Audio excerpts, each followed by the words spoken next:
بیچ میں یہ کھلا حصہ بہت زیادہ نہیں کر دیا؟ کس نے ڈیزائن کیا اس کو؟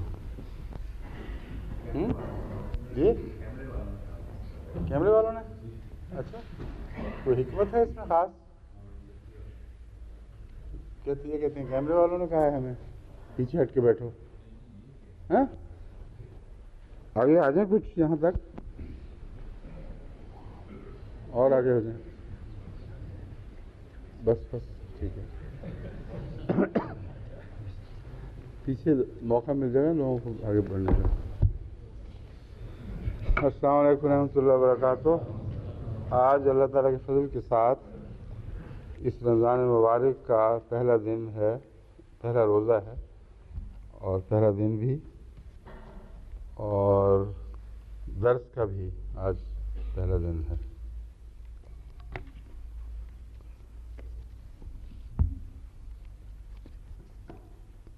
سورہ نساء پر درس جاری تھا گزشتہ سال جب رمضان ختم ہو گیا، اور اسی جگہ سے جہاں ہم نے چھوڑا تھا آج انشاءاللہ درس کا آغاز ہوگا. کون سی آیت ہیں یہ؟ 23 سے یہاں سے. اچھا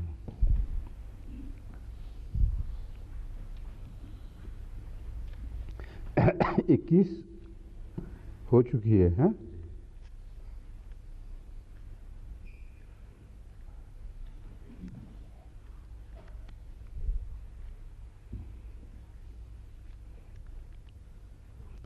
وَإِنْ أَرَدْتُمْ اسْتِبْدَالَ زَوْجٍ یہی ہے نا؟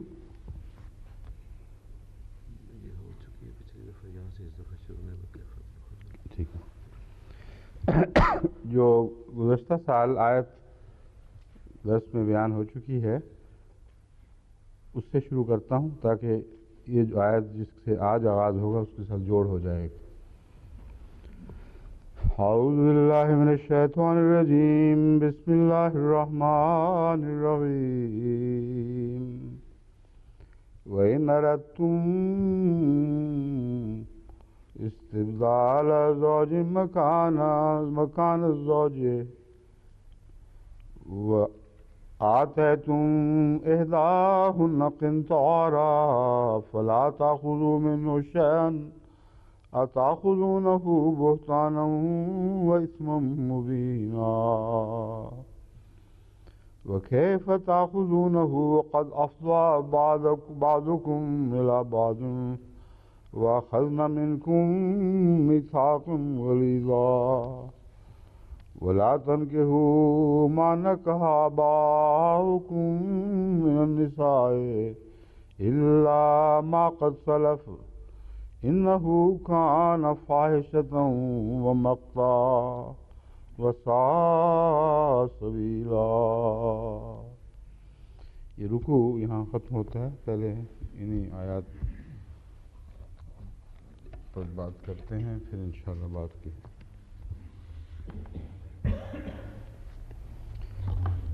گزشتہ سال کی جو آخری آیت زیر بحث آئی تھی وہ تھی فَإِنْ أَرَدْتُمْ اسْتِبْدَالَ زَوْجٍ مَكَانَ زَوْجٍ وَآتَيْتُمْ إِحْدَاهُنَّ، جس کا مطلب تھا کہ اگر تم ایک بیوی کو چھوڑ کر دوسری بیوی کرنا چاہو اس صورت میں جس بیوی کو چھوڑ رہے ہو اس کو جو کچھ تم نے دیا ہے اس میں سے کچھ بھی واپس نہ لو اور احسان کے ساتھ رخصت کرو. جو تم دے چکے ہو اس کو واپس لینا جائز نہیں ہے. اور اس کی جو نفسیاتی وجوہات ہیں تعلقات کی وہ بھی ساتھ بیان فرمائی ہیں کہ جب ایک جگہ تم ایک دوسرے سے اس طرح محبت سے مل جل چکے ہو کہ ایک ہی وجود بن گئے اور اپنے وجود کے تمام حصے ایک دوسرے کو پیش کر دیے تو اس کے بعد پھر کسی بہانے سے عذر سے اس کو واپس لینا یہ بڑی بے حیائی اور ظالمانہ حرکت ہے. تو عورتوں کی عزت کے قیام میں اور بیاہ شادی کے تعلقات میں اگر خرابی بھی پیدا ہو جائے تو عورتوں کے حق کو قائم کرنے کے تعلق میں یہ بہت ہی اہم آیت ہے. اور اکثر جھگڑے جو اس زمانے میں ہیں وہ اسی موقع پر پیدا ہوتے ہیں، اور پھر الزام تراشیاں بھی شروع ہو جاتی ہیں۔ مرد کوشش یہ کرتے ہیں کہ کسی طریقے سے جو کچھ ان کو حق مہر دینا ہے یا جو کچھ وہ زیورات پہلے تحفتاً دے چکے ہیں ان کو واپس لینے کا بہانہ ہاتھ آ جائے، اور اس بہانے میں ان کے پاس اور کوئی عذر نہیں رہتا سوائے اس کے کہ وہ ان پر فاحشہ کا الزام لگائیں، کہیں کہ انہوں نے دیانتداری سے ہمارے حق نہیں پورے کیے تھے، اس لیے اب ہمیں حق ہے کہ ہم ان کو بغیر کسی حق کے نکال دیں اور جو کچھ دے چکے ہیں وہ بھی واپس لے لیں۔ تو یہ مضمون ہے جو جاری ہے۔ اس تعلق میں اللہ تعالیٰ فرماتا ہے وَكَيْفَ سے شروع کرنا نا، وَكَيْفَ تَأْخُذُونَهُ وَقَدْ أَفْضَىٰ بَعْضُكُمْ إِلَىٰ بَعْضٍ وَأَخَذْنَ مِنْكُمْ مِيثَاقًا غَلِيظًا، کہ تم کیسے اسے واپس لے لو گے جو کچھ دے بیٹھے ہو، جبکہ تم میں سے بعض دوسروں کی طرف افضا کر چکے ہیں اور پھر پختہ عہد و پیمان بھی ہو چکے ہیں۔ یہ مضمون ہے جس کے تعلق میں سب سے پہلے میں وہ لغت کے حوالے سے یہ دو لفظ جو مرکزی حیثیت رکھتے ہیں ان کی تشریح کرتا ہوں۔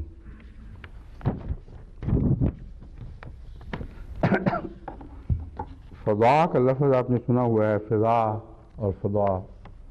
فضا یہ جو ہوا ہے، کھلی جگہ، فضا اس کھلی جگہ کو کہتے ہیں جو جنگل میں اچانک ایک کھلا سا حصہ نکل آتا ہے، ارد گرد جھاڑیاں ہیں مگر درمیان میں کھلی جگہ ہے، تو کشادگی اور وسعت مکان کی طرف اس سے اشارہ ملتا ہے۔ لسان العرب نے اپنا افضا بیدہ الی قضا کا یہ ترجمہ کیا ہے، اس نے اپنا ہاتھ پہنچا دیا ہر جگہ جہاں پہنچ سکتا ہے ہاتھ۔ یہ کنایا ہے کہ علیحدگی اور خلوت اختیار کی، اور افضل مکانوں کوئی جگہ کشادہ ہو جائے۔ افضل عبرت تو اس نے سوئی کی نوک توڑ دی، یعنی وہ ناکھا جس میں چیز پروئی جاتی ہے وہ توڑ دیا۔ افضا الی الارض بیدہ، کسی چیز کو اس طرح مس کرنا کہ اس میں ایک جذباتی تعلق گہرا ہو جائے۔ بس زمین کو اگر ہتھیلی سے اس طرح مس کیا جائے کہ ہتھیلی کے اندر کا حصہ بھی اس دباؤ کی وجہ سے زمین کو مس کرنے لگے، تو اس کو بھی افضا کا لفظ ظاہر کرتا ہے۔ یعنی تعلقات میں محبت کے مضمون کو اس لفظ نے بیان کیا، بلکہ ہر چیز کو اس لفظ نے گھیر لیا ہے۔ سوئی کا ناکا توڑنے سے لے کر ہاتھوں کا آزادانہ ہر جگہ پھرنا اور اظہار محبت کے نتیجے میں ایسا دباؤ کہ کوئی حصہ لمس کا باقی نہ چھوڑا جائے اور انسان چاہے کہ میرا سارا وجود اس کے ساتھ مل جل جائے۔ یہ لفظ افضا نے، یہ معنی سب افضا کے لفظ کے اندر داخل ہو گئے۔ افضا الی الارض جیسا کہ میں نے بیان کیے ہیں، اور یہ لسان العرب اور اقرب الموارد میں دونوں میں یہ معنی دیے گئے ہیں۔ میثاق کا عام معروف معنی ہے پختہ عہد، جس کو خوب اچھی طرح مضبوطی سے باندھ دیا گیا ہو۔ وثاق اصل میں کہتے ہیں وثاقہ احد، جیسے قرآن کریم میں فرماتا ہے اللہ تعالیٰ لا یوثق وثاقہ احد، کسی چیز کو ایسا باندھنا کہ پھر وہ اس سے نکل نہ سکے، تو مضبوط بندھن کو کہتے ہیں۔ تو قرآن کریم یہاں فرماتا ہے کہ جیسا خدا باندھے گا ویسا کوئی اور نہیں باندھا جا سکتا، بس اس پکڑ سے بچو جس سے رہائی اور نجات کسی صورت ممکن نہیں ہے۔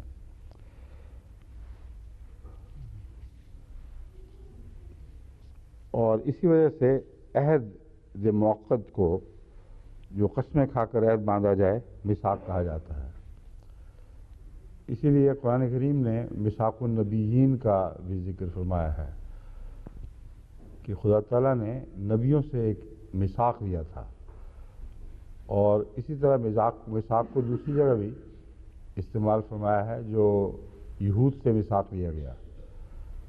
تو دونوں میثاقوں کے بنیادی معنی تو ایک ہیں مگر ان کی شرطیں الگ الگ ہیں.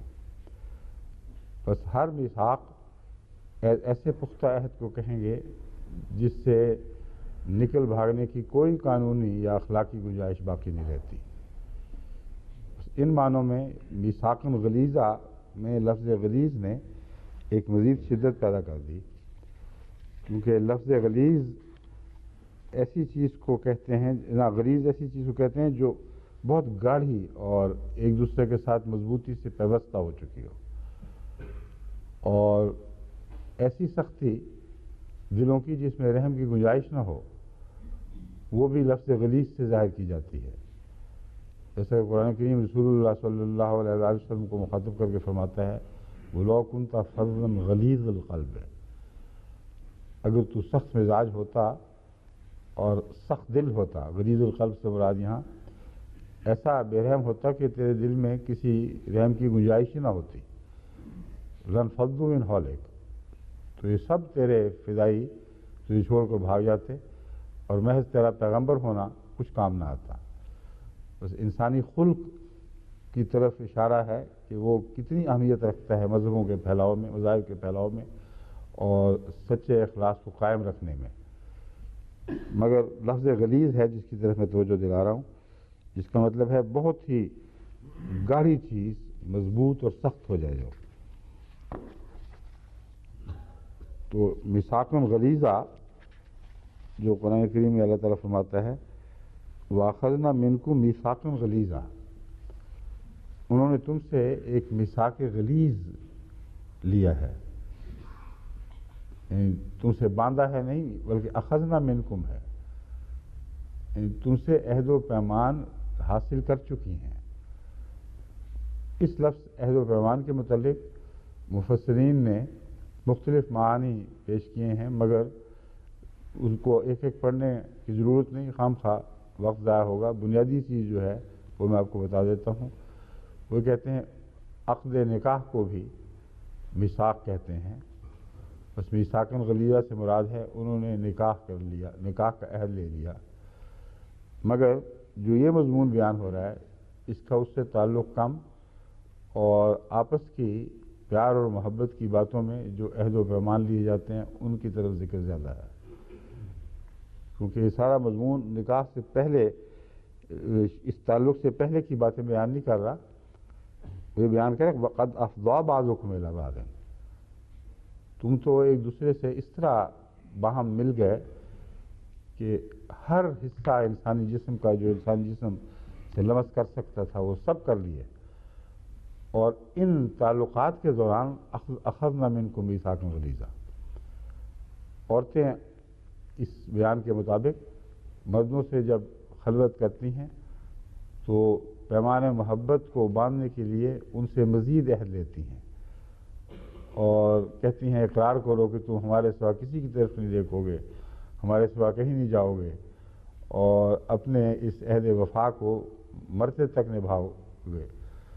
اور اکثر مرد اس کے جواب میں، جیسا کہ قرآن کریم کی آیت سے ظاہر ہے، وہ عہد دیتے ہیں بلکہ شاید اس سے بھی زیادہ مبالغہ کرتے ہوں اور میثاق غلیظہ تک بات پہنچتی ہو. وہ کہتے ہیں عہد کیا، وہ تو اس سے پکے ہیں کہ تم سوچ بھی نہیں سکتے کہ کس طرح میں تم سے وفا کروں گا. جان جائے مگر تمہارا تعلق نہیں ٹوٹے گا، مجال ہے جو میں کسی غیر اور کی طرف نظر اٹھا کے بھی دیکھ سکوں. یہ سارے عہد ہیں جو میثاق غلیظہ میں آتے ہیں. تو اللہ تعالیٰ فرماتا ہے کہ تم کچھ حیا کرو.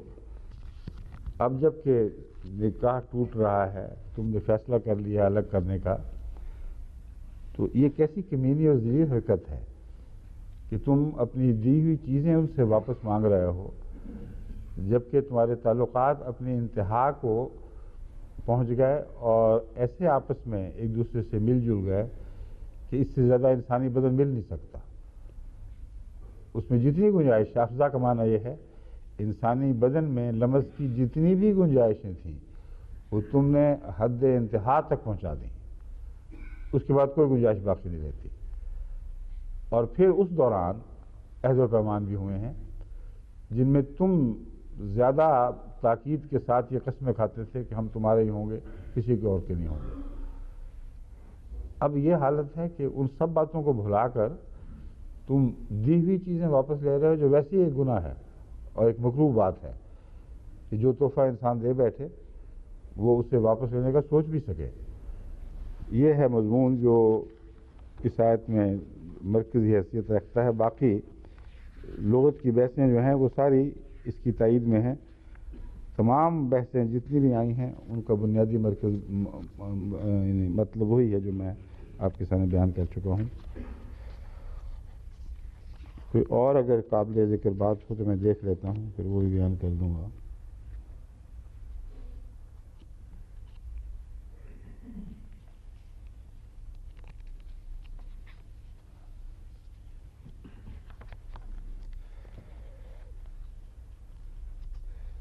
قرآن کریم نے عذاب غلیظ کا لفظ استعمال کیا ہے؟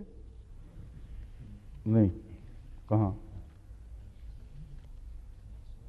حافظ صاحب یاد ہے؟ لغت نے لکھا ہوا ہے عذاب غلیظ، عقل الموارد اور لسان العرب نے، مگر عذاب غلیظ ہو سکتا ہے، وہ میرے ذہن میں نہیں ہے نا۔ کہاں؟ کون سی آیت پڑھیں آپ؟ پڑھ کے سنائیں۔ نمتعهم قلیلا ثم نضطرهم الى عذاب غلیظ۔ ہاں، ہم انہیں کچھ دیر کے لیے فائدہ پہنچائیں گے، پھر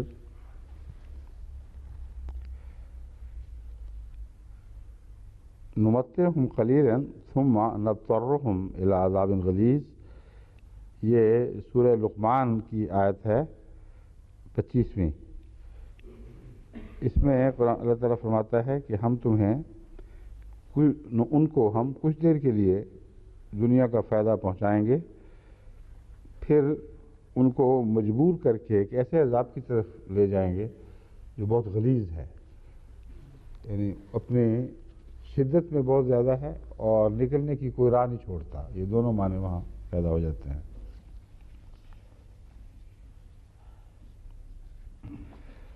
وہ زمین جو پتھریلی سی ہو، جو بیجوں کو اندر داخل ہو کر اگنے کی گنجائش نہ دے، اس کو بھی غلیظ زمین کہتے ہیں۔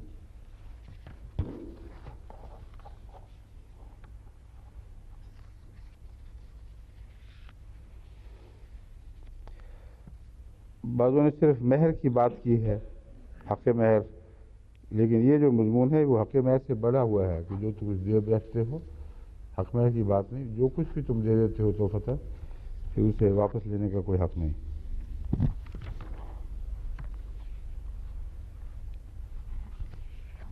مشکل یہ ہے کہ اکثر جو بیع ٹوٹتے ہیں وہاں شریعت کو درکنار جو عام اخلاقی قدریں ہیں جن کی طرف قرآن کریم شریعت کے علاوہ متوجہ کر رہا ہے، ان کی بھی کوئی پرواہ نہیں کی جاتی۔ نہایت ہی حریص اور ذلیل طریق پر مرد اپنی ذمہ داریوں سے چھٹکارا حاصل کرنے کی کوشش کرتے ہیں اور عدالتوں میں چیلنج کرتے پھرتے ہیں کہ تو کچھ شرعی مسئلہ ہی نہیں ہے، ہمیں حق ہے کہ ہم نہ دیں، یہ عورت ہی بیہودہ ہے، یا جو کچھ بھی کرنا ہو۔ تو یہ کمینگی ہے، اس پہ ہم اور کیا کہہ سکتے ہیں؟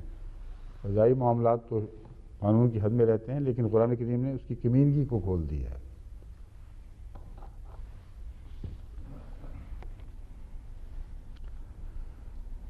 تیسویں آیت ہے وَلَا تَنكِحُوا مَا نَكَحَ آبَاؤُكُم مِّنَ النِّسَاءِ إِلَّا مَا قَدْ سَلَفَ، اور تم ان سے شادی نہ کرو جو تمہارے خامدوں، تمہارے باپوں کی چھوڑی ہوئی بیویاں ہوں۔ یہ جو مضمون ہے اس کا عربوں کی ایک رسم سے تعلق ہے، اور چونکہ مشرکین کثرت سے اسلام لائے، ان میں ایسے بھی تھے جو اس نہایت بھیانک رسم کے نتیجے میں اپنے باپوں کی بیواؤں سے شادیاں کر بیٹھے تھے۔ باپ کی بیوہ سے شادی کرنا عربوں میں عورت کی تذلیل اور اس کے بے حیثیت ہونے پر دلالت کرتا تھا۔ عرب سوسائٹی میں عورت کو کچھ بھی مقام حاصل نہیں تھا یہاں تک وہ میراث کے طور پر ورثے میں بانٹی جاتی تھی. بس یہ مضمون ورثے کے سے تعلق رکھتا ہے. جب ایک باپ مرتا تھا تو اس کی ایک سے زائد بیویاں بھی ہوتی تھیں، اور جو بیٹا وارث ہو یا وارثوں میں سے کوئی بھی ہو، یہ میں پچھلے درس میں بھی بیان کر چکا ہوں کہ وہ چادر پھینک دیتا تھا جس کے سر پر، اور اپنے باپ کی بیوی اپنی ماں، اس سے وہ نکاح جائز ہو جاتا تھا اس کا. گویا کہ چادر پھینکنا اسے پابند کرتا تھا کہ اب تم کسی اور سے نکاح کا نہیں سوچ سکتی، تمہیں میں نے اپنے لیے چن لیا ہے. پھر بعض دفعہ اذیت دینے کی خاطر نہیں بھی کرتے تھے اور صرف پابند رکھتے تھے، اور بعض پھر کرتے بھی تھے. تو یہ وہ منحوس رسم ہے جس کا ذکر یہاں آیا ہے. وَلَا تَنْكِحُوا مَا نَكَحَ آبَاؤُكُم مِّنَ النِّسَاءِ، ایسی عورتوں سے نکاح نہ کرو جن سے تمہارے آبا نے نکاح کیا ہو. لفظ آبا میں صرف باپ نہیں بلکہ باپ دادا بھی مراد ہیں، یا چچا وغیرہ، ایسے رشتے جو بڑے رشتے ہیں. تو یہ بسا اوقات ہوتا ہے کہ ایک دادا بھی چھوٹی عمر کا ہوتا ہے جو رشتے کا دادا بنتا ہے، کیونکہ دادا کا بھائی بعض دفعہ بہت چھوٹا ہوتا ہے اور وہ اپنے پوتے کے قریب ترین ہو جاتا ہے عمر کے. تو اس لیے آبا میں عمومی طور پر ایسے تمام بڑے رشتے مراد ہیں جو باپ کے علاوہ باپ کا حکم رکھتے ہیں، دادا کے علاوہ دادا کا حکم رکھتے ہیں. الا ما قد سلف، سوائے اس کے جو کچھ بھی گزر گیا. انہ کان فاحشۃ ومقتا، یہ تو بہت ہی بے حیائی کی بات ہے. وہ مقتا اور سب سخت قابل نفرین عمل ہے. مقت اس غصے کو کہتے ہیں جو کسی مکروہ چیز پر طبعاً دل میں پیدا ہوتا ہے. کسی کو کسی بد حالت میں دیکھا جائے اور طبیعت میں جو بے اختیار نفرت کا جذبہ ابھرتا ہے، اور بعض دفعہ ایسے لوگوں سے انسان ہمیشہ کے لیے تعلق کاٹ لیتا ہے، یہ مقت کے تابع بیان ہوتا ہے. مقت میں نے سختی بھی ہے، مقت کا معنی گناہ بھی ہے، مقت کا معنی بدکاری بھی ہے. تو یہ سارے معنی یہاں اس رسم میں اکٹھے اس موقع پر پائے جاتے ہیں. وسع سبیلا، اور بہت ہی بری راہ ہے جو اختیار کی جاتی ہے.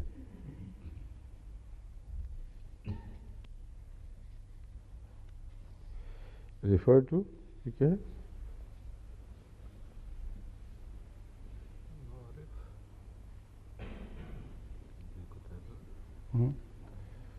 یہاں کیوں لکھا ہوا ہے؟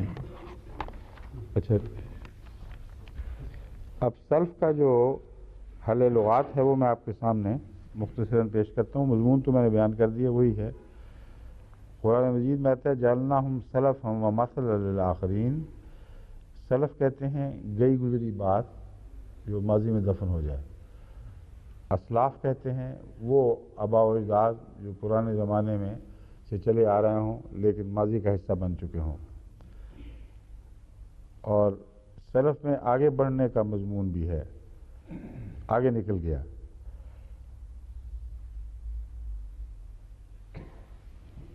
مضا ما مضا جس کو ہم اردو میں کہتے ہیں جو ہو گیا سو ہو گیا، اس سلف سے یہ مضمون نکلتا ہے.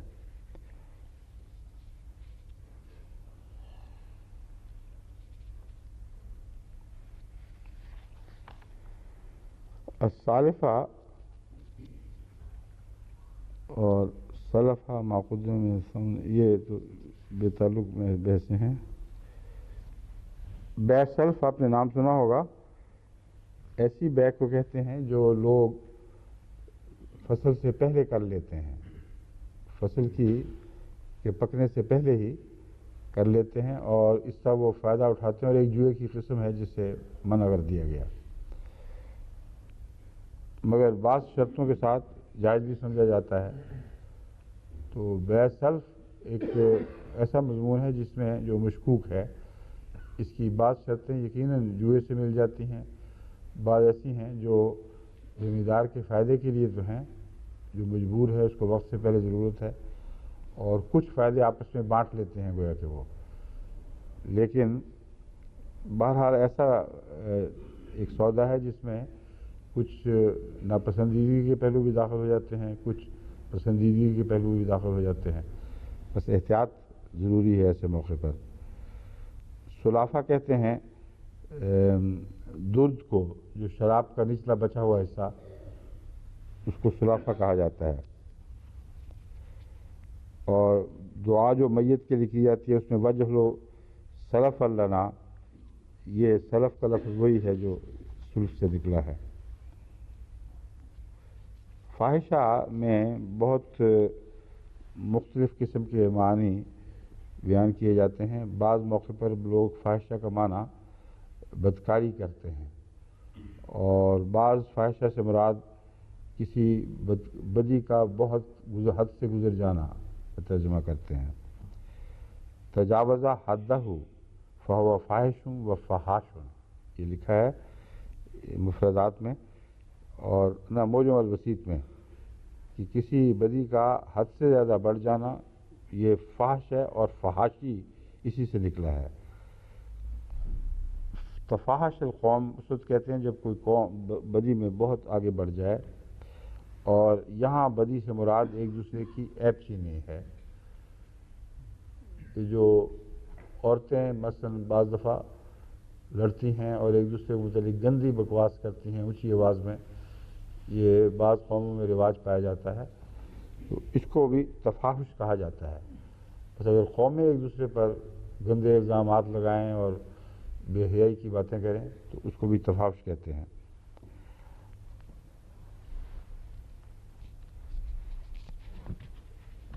حضرت امام راغب نے بہت بری بات اس کا ترجمہ کیا ہے.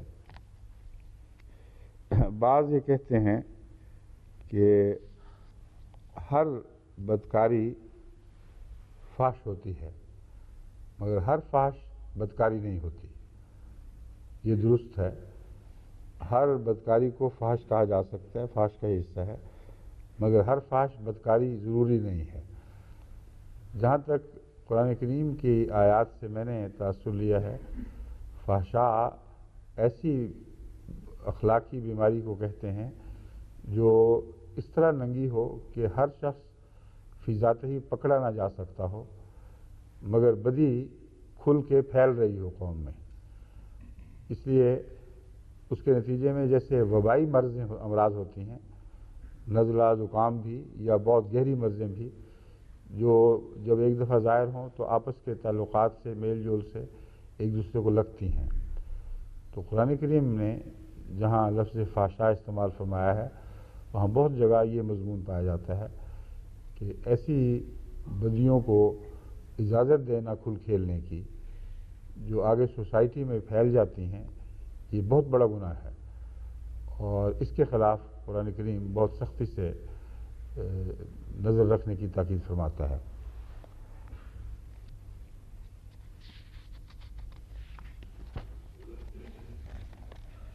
مقت کا معنی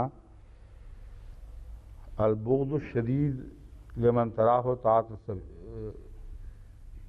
الخبیہ، ایسا بغض جو کسی بدی کو دیکھنے کے بعد دل میں از خود پیدا ہو جاتا ہے اور وہ سخت نفرت پر منتج ہو جاتا ہے، اس کو مقت کہتے ہیں. چنانچہ قرآن کریم نے ان معنوں میں جہاں باپوں کی چھوڑی ہوئی بیویوں سے شادی نکاح کرنے کو منع فرمایا ہے، وہاں یہ معنی اس پر اطلاق پائیں گے کہ ایسا کبھی فعل ہے جو ظاہری نظر میں بادی نظر میں ہی لوگ نفرت سے دیکھتے ہیں. بس عربوں میں اس رواج کے باوجود جو بھی ایسا کرتا تھا اس کو کراہت سے دیکھا جاتا تھا، اور اس کی اولاد کو بھی کراہت سے دیکھا جاتا تھا، اور ایک ایسا داغ لگ جاتا تھا جس کے نتیجے میں وہ برابری کی عزت نہیں پاتے تھے پھر سوسائٹی میں.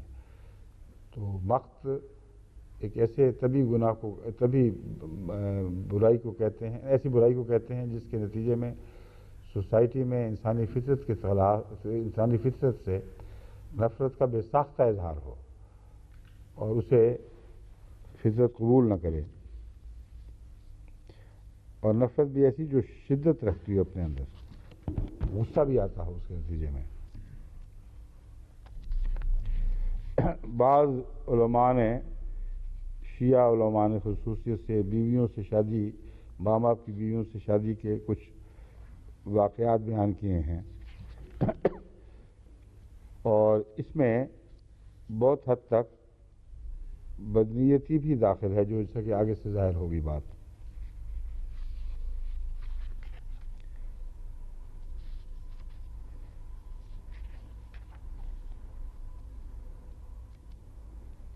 علامہ طبرسی نے بس اتنا ہی لکھا ہے کہ باپ اور بیٹے کی منقوہ تم پر حرام ہے۔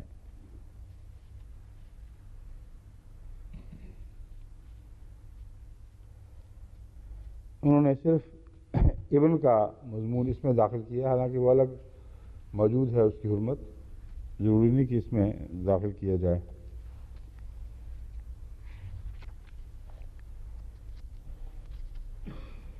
امام ابو الفضاء نے گستاخی کے معنی کو نمایاں کیا ہے، مگر یہ ساری باتیں یوں ہی محض ایک تبصرہ نگاری ہے۔ حقیقت ہے کہ یہ بدی اس کی بالکل ظاہر و باہر ہے، جیسا کہ قرآن فرما رہا ہے، مقت ہے، اس کو دیکھ کر طبیعت از خود شدید نفرت کا اظہار کرتی ہے، بس اس لیے ایسی بیہودہ حرکت میں مبتلا نہ ہو۔ اور مقت کا تعلق اللہ تعالیٰ سے بھی ہے، جب خدا سے مقت کا تعلق ہو تو بہت بڑا گناہ بن جاتا ہے، یعنی مقت خدا کی طرف سے ہے، اور ان معنوں میں واضح حرام کاری جو قابل مواخذہ ہے، یہ معنی مقت کے بنیں گے۔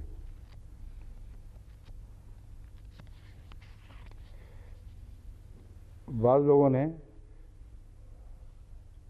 جو بہت دور کی حدیثوں کی کتابیں، تفسیر کی کتابیں ہیں، ایسی ایسی روایتیں اکٹھی کر دی ہیں کہ جن پر تعجب ہوتا ہے کہ کیسے ان کو قبول کیا گیا ہے فقہاء کی طرف سے۔ یہ بات قرآن کی نے حرام کر دی، بات ختم ہو گئی، لیکن علامہ ابو الفضاء ابن کثیر جو 774 ہجری میں وفات پائی ہے، انہوں نے یہ فرماتے ہیں کہ ایک شخص رسول اللہ علیہ وسلم کا جھنڈا لے کے جا رہا تھا، اور کسی نے پوچھا کہاں کا ارادہ ہے، یہ جھنڈا لے کے جا رہا ہو؟ کہ رسول اللہ علیہ وسلم نے فرمایا فلاں شخص نے اپنے باپ کی بیوہ سے نکاح کیا ہے، تو اس کو جا کے قتل کراؤ۔ اور اس قسم کی حرکتیں اور اس قسم کی ادائیں تو رسول اللہ علیہ وسلم کی شان کے آتی ہی نہیں، یہ طریق نہیں تھا حضور اکرم صلی اللہ علیہ وسلم کا۔ اور اکثر ایسی روایتیں آپ دیکھیں گے کہ بعد کے زمانے کی گھڑی ہوئی حدیثوں میں ملیں گی، اصل حدیثوں میں یہ طریق ہی نہیں تھا۔ آپ مجلس میں فیصلہ فرمایا کرتے تھے، گواہیاں طلب کیا کرتے تھے، اور بڑے محتاط تھے ان فیصلوں میں، اور پھر ایسا فیصلہ تھا جو ساری سوسائٹی کو معلوم ہو جاتا تھا۔ یہ نہیں کہ آدمی اکیلا جھنڈا لے کے جا رہا ہے کہیں، رات چلتے کسی نے پوچھا جناب کدھر کا ارادہ ہے، کہ مجھے فرمایا فلاں شخص نے، اور نام بھی اس کا کوئی نہیں، نہ اس کے باپ کا نام، نہ اس کا نام، پتہ ہی کچھ نہیں کون تھا، کہاں مرا وہ، اور یہ قتل کرنے چلے گئے ہیں۔ ایسی حدیثوں کو اگرچہ اکٹھا کر کے ہمارے مرکز سے علماء جو محنت فرما رہے ہیں انہوں نے بھیج تو دیا ہے، مگر میرے نزدیک توجہ کے لائق ہی نہیں ہے۔ یہ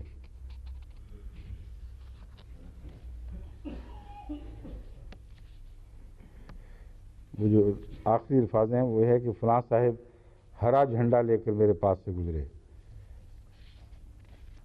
اب ایک اور بات یہ ہے کہ رسول اللہ صلی اللہ علیہ وسلم کا تو جھنڈا سیاہ رنگ کا تھا، نبی کریم کا ہرا جھنڈا کہاں سے ہو گیا؟ یہ بھی بتا رہا ہے قصہ کہ یہ انفرادی بات ہے۔ میں نے پوچھا چچا حضور نے آپ کو کہاں بھیجا تھا؟ واپس قتل کر کے واپس آ رہے ہیں۔ فرمایا اس شخص کی طرف جس نے اپنے باپ کی بیوی سے نکاح کیا۔ 700 سال بعد، ہجرت کے 700 سال بعد یہ صاحب تفسیر نگار ہیں جو حدیث کا کوئی حوالہ نہیں، کوئی ذکر نہیں، اس طرح یہ باتیں راپ آ جاتی تھیں، اور جو وسطی زمانے میں رہنے والے علماء ہیں جو آج تک وہیں بستے ہیں، ان کا یہ مبلغ علم ہے. یہاں سے وہ فتوے لیتے اور خود ایک دوسرے کے خلاف اچھالتے اور دنیا کے عمل کو برباد کر دیا ہے.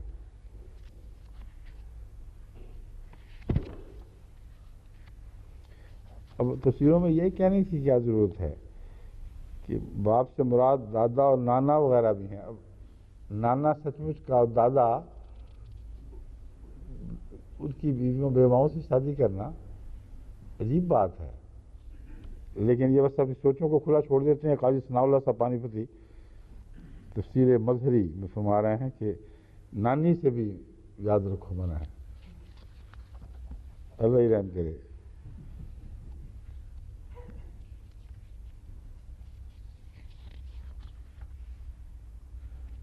باقی تو قباحت کی قسمیں ہیں. اب میں آخر پر آپ کو وہ بات بتاتا ہوں جو اس کا میں نے ذکر کیا تھا کہ اس میں بدنیتی شامل ہے. بعض صحابہ کا ذکر کر کے کہ انہوں نے یہ حرکت کی ہوئی تھی پہلے، دراصل کچھ فساد ہے جو ذہن میں ہے. مگر اس سے پہلے حضرت مسیح علیہ السلام کا ترجمہ پیش کر دیتا ہوں جو بہت واضح اور ایک مکمل مضمون ہے. جن عورتوں کے ساتھ تمہارے باپوں نے نکاح کیا ہو تو ان کے ساتھ نکاح مت کرو، جو ہو چکا اس پر کچھ مواخذہ نہیں. یعنی جاہلیت کے زمانے کی خطا معاف کی گئی. پھر فرماتا ہے کہ باپ کی منکوہ عورت کو کرنا یہ بڑی بے حیائی اور غضب کی بات ہے. وہ لفظ غضب دونوں معنوں میں استعمال ہو گیا. ایک مقت کے اندر جو لفظ غضب غصے کا حد سے بڑھنا ہے، اور دوسرا غضب کی بات اردو میں محاورے کے طور پر ہے کہ بہت ہی بڑی برائی ہے اور بہت ہی برا دستور ہے. یہ چشمہ معرفت ہے. میر احمد علی صاحب یہ ذکر کرنے کے بعد لکھتے ہیں such cases were considered illegitimate. ایسے جو ہوا کرتے تھے یہ illegitimate شمار کیے جاتے تھے. یہ بھی جھوٹ ہے. عربوں میں یہ دستور تھا اور وہ نکاح مانا جاتا تھا. ورثے کا حق چونکہ انہوں نے ایک روایتی اصول کے مطابق قائم رکھا ہوا تھا، اس لیے کہ سوسائٹی کو باوجود برا سمجھنے کے یہ حق نہیں تھا کہ اسے ناجائز قرار دے، ورنہ وہ اس کو کالعدم کر دیتے. اب یہ جو لفظ illegitimate ہے اس کی آگے وجہ استعمال آئے گی، کھل جائے گی. Such cases were considered illegitimate or looked down with contempt as having a base ancestry. یہ کہا جاتا تھا کہ یہ ذلیل حرکت ہے کیونکہ یہ آباء و اجداد ان کے کمینے اور ذلیل لوگ ہیں.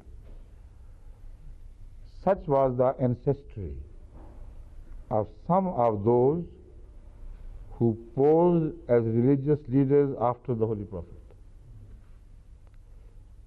یہ ہے اینسیسٹری ان لوگوں کی جن میں سے بعضوں کی جو بعد میں محمد رسول اللہ علیہ وسلم کے وصال کے بعد لیڈر بن بیٹھے. اب بتائیں کیسا کمینہ اور خبیث حملہ ہے. یعنی ڈنگ مارنے کی جیسی عادت میں نے میر صاحب میں دیکھی ہے، ویری بھی اس کے مقابلے پہ کوئی حیثیت نہیں رکھتا، کیونکہ ویری بہانوں کی تلاش میں رہتا ہے مگر بہانے از خود گھڑتا نہیں ہے. میں نے آگے جا کے بعض مثالیں آپ کے سامنے آئیں گی. ویری صاحب کی خوبی یہ ہے کہ کوئی نہ کوئی کمزور چیز کہیں درج ہو تو وہ اس کا بہانہ بنا لیتا ہے مگر اپنی طرف سے حوالے گھڑتا نہیں ہے. حوالے کچے ہوں، کمزور ہوں، رد کر دیے گئے ہوں، مگر وہ ہیں موجود کہیں نہ کہیں. یہ میر صاحب کا دماغ جو ہے یہ بہت ہی فرٹائل ہے ماشاءاللہ. ایسے ایسے حوالے ایجاد کرتے ہیں اور تفسیر قرآن میں کہ آدمی حیران سمجھتا ہے کہ واقعتاً موجود ہوگا. پچھلی دفعہ بھی ہمیں مصیبت ڈال دی تھی انہوں نے. حوالہ تلاش کرتے کرتے ساری کتابیں چھان ماری، کہیں اشارتاً بھی اس کا ذکر نہیں. اور اس دفعہ بھی یہی ہوا ہے. ایک حوالہ دیا ہے ترمذی کا، اور بیچارے میں حیران تھا کہ جواب ہی کیوں نہیں آ رہا، اتنی دیر ہو گئی ہے. تو آج معذرت آئی ہے کہ ہم تو راتیں جاگ جاگ کے ڈھونڈتے رہے ترمذی ہر طرف، ادھر سے ادھر دیکھی، ادھر سے ادھر دیکھی، اس کا نام و نشان بھی نہیں ہے ہمارے۔ تو یہ وہ صاحب ہیں، اور ان کا ڈنگ دیکھیں کیسے ذلیل ہے، کتنا خطرناک حملہ، اور لوگ رشدی کو روتے ہیں۔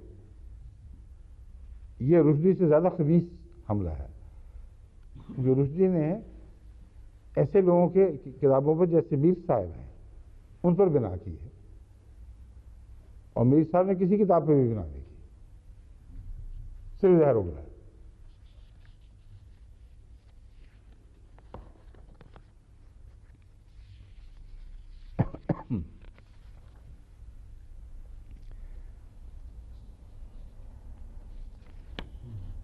راڈویل صاحب جتنے بھی میں نے دیکھے ہیں مفسرین ان میں سے، ان میں راڈویل کو عزت کی نظر سے دیکھنا پڑتا ہے۔ غلطی بھی کرتا ہے تو بدنیتی سے نہیں کرتا۔ حتی الامکان راڈویل تحقیق کرتا ہے اور جو جائز معنی واقعتاً اس کے ذہن میں ابھرتا ہے اسی کو پیش کرتا ہے۔ بس اس پہلو سے راڈویل کا چونکہ حوالہ آ رہا ہے، میں سمجھتا ہوں کہ راڈویل کے متعلق بھی آپ کو بتا دیا جائے کہ یہ کون صاحب ہیں۔ مسٹر راڈویل، ان کا پورا نام ہے جے ایم راڈویل، یہ کیمبرج یونیورسٹی کے استاد تھے۔ آپ نے گزشتہ صدی میں 1861 میں قرآن مجید کا انگریزی ترجمہ شائع فرمایا۔ 1876 میں نظر ثانی اور ترمیم کے علاوہ ایک طویل دیباچہ کا اضافہ کیا، دوسرا ایڈیشن اور اضافہ کر کے دوسرا ایڈیشن شائع کیا۔ 1909 میں پروفیسر مارگولیت نے ایک مقدمہ کے ساتھ اس کا تیسرا ایڈیشن شائع کیا۔ راڈویل کے ترجمے سے پہلے 1734 میں جارج سیل کا ترجمہ منظر عام پر آیا تھا، مگر وہ اب یہ پرانی بات ہو چکی تھی، اور راڈویل کا ترجمہ نسبتاً فصیح و بلیغ تھا۔ صرف ایک غلطی، اس نے غلطی بھی کہہ سکتے ہیں یا یہ کہہ سکتے ہیں کہ ایک نئی خدمت یہ کی اپنی طرف سے کہ قرآن کریم کی جو موجودہ ترتیب ہے وہ تاریخ نزول کے لحاظ سے نہیں ہے، بلکہ وحی کے مطابق جو ہونی چاہیے مستقلاً وہ ہے۔ قرآن کریم کا نزول ایک تو وقت کے مطابق ضرورت کے پیش نظر ہوتا رہا، اور جس طرح شریعت کو رفتہ رفتہ ظاہر کرنا مناسب اور بلکہ لازم تھا عقل کے تقاضوں کے لحاظ سے، قرآن کریم نے بین ہی وہی طریقہ اختیار کیا ہے۔ جو احکام پہلے آنے چاہیے تھے وہ پہلے دیے گئے، جو رفتہ رفتہ بعد میں شریعت کی تفاصیل نازل ہوئیں وہ بعد میں آئیں۔ مگر جب مستقلاً ایک کتاب نے قانون کی صورت میں باقی رہنا ہو تو ترتیب نزول ضروری نہیں کہ وہ آئندہ کے لیے اسی طرح معنی دے۔ اور پھر جب آخر میں اجتماعی طور پر اس کتاب کو دیکھا ہے جس کے بے شمار معنی ہیں اور مضمون ایک دوسرے سے مربوط ہیں، تو اس صورت میں نزول کی بحث جو ہے وہ اکیلی دلیل نہیں بن سکتی۔